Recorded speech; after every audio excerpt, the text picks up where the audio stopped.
ભરૂચના ઐતિહાસિક દશાશ્વમેઘ ઘાટ સ્થિત પૌરાણિક નર્મદા માતાજીના મંદિરે નર્મદા જયંતીની ભવ્ય ઉજવણી કરવામાં આવી હતી। નર્મદા મંદિરે મંગળા આરતીથી શરૂ થયેલા કાર્યક્રમમાં માતાજીને 1.25 મણ દૂધનો અભિષેક, વિશેષ મહાઆરતી અને ભવ્ય ફૂલ શણગાર કરવામાં આવ્યો હતો। મધ્યપ્રદેશના અમરકંટકથી નીકળી હાંસોડના કાંટિયાજાળ ખાતે અરબી સમુદ્રમાં વિલીન થતી નર્મદા નદીનું મહાત્મય અનેક ધર્મ ગ્રંથોમાં વર્ણવાયું છે। શાસ્ત્રો અનુસાર નર્મદાના દર્શન માત્રથી માનવીના ભવના પાપો દૂર થાય છે।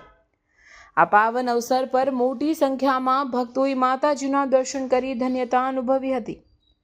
સમગ્ર દિવસ દરમિયાન વિવિધ ધાર્મિક કાર્યક્રમોનું આયોજન વિવિધ સ્થળે કરવામાં આવ્યા હતા, જેમાં ભક્તોએ ઉત્સાહભેર ભાગ લઈ ધન્યતા અનુભવી હતી।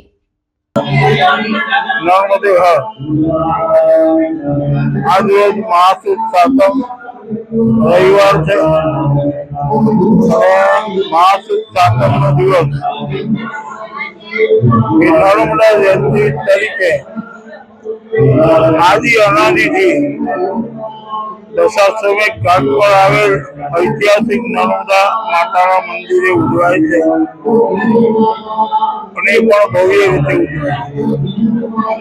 દશાશ્વમેઘ ઘાટ એટલે ભગવાન વામનની જન્મભૂમિ, ભૃગુ ઋષિની કર્મભૂમિ છે અને આવી ભૂમિ ઉપર આ ઉત્સવ ઉજવાય એટલે એનું મહત્વ પણ અનેક ગણું છે। શાસ્ત્ર એમ કહેવામાં આવે છે કે નર્મદા સહિતામ શિષ્ટમ સર્વ પાપ પ્રણાશિની बाल कुटुंबा हरती